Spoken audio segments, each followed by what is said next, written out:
Lucie Laurence, professeure en psychologie et celle derrière Parents qui apprend, un site web ayant pour mission d'outiller les parents en regard au développement de leur enfant. Aujourd'hui, en collaboration avec les Belles Combines, je vous explique quelques concepts de la psychologie qui permettent de mieux comprendre comment les enfants en viendront à développer et à intégrer une nouvelle habitude.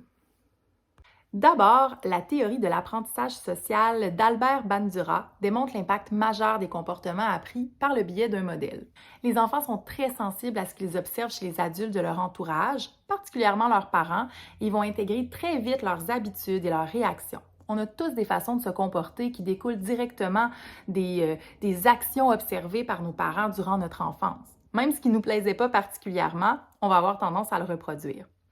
Alors, mon premier conseil, si vous souhaitez aider votre enfant à inclure une habitude, assurez-vous de l'avoir développée vous-même d'abord. Votre enfant n'aura pas l'habitude de faire lui-même son lit le matin s'il ne vous a jamais observé le faire auparavant. Ensuite, je mise sur les principes du conditionnement opérant. Si on souhaite qu'un comportement augmente ou soit maintenu, on doit user de renforcement. En offrant une stimulation agréable lors de la manifestation du comportement, on augmente la probabilité que ce comportement-là se reproduise de nouveau dans le futur.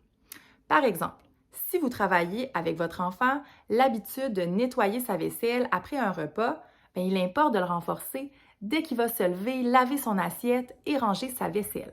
Que ce soit via un jeton du magasin général ou tout simplement en soulignant le geste, parce que des remarques positives, des compliments, le regard d'autrui, le regard qui est positif, va amener une fierté et ça, c'est un renforcement.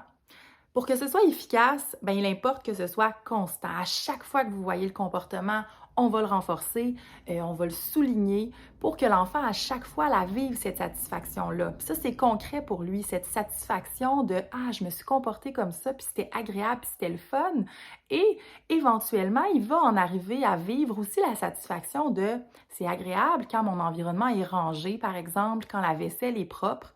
Mais pour un enfant, c'est assez abstrait, c'est une motivation intrinsèque. Donc, pour en venir à cette motivation-là, c'est pourquoi le renforcement est utile. Donc, cette habitude-là qu'on veut inculquer à l'enfant, on va y arriver en demeurant constant et régulier dans nos renforcements vis-à-vis le comportement qu'on souhaite renforcer. Une fois que le comportement sera intégré, que l'habitude là, sera vraiment inculquée en l'enfant, on n'aura plus besoin d'user de renforcement. Si on arrive à un moment où on observe une petite diminution, où là, l'habitude ne semble au contraire plus être une habitude, elle se fait plus naturellement, on dirait qu'il y a une petite baisse, c'est possible. Et là, on reprend l'intervention de plus belle. C'est sûr que ça peut être aussi efficace de miser seulement sur une habitude à la fois pour vraiment de voir le travail du renforcement être efficace. Alors, faites l'exercice. Pour encourager une nouvelle habitude, faites-la vous-même d'abord et soulignez le comportement positivement à chaque fois que vous allez l'observer chez votre enfant. Vous verrez un changement rapide si vous êtes constant et que vos renforcements sont significatifs pour votre enfant. Sur ce, je vous dis à bientôt!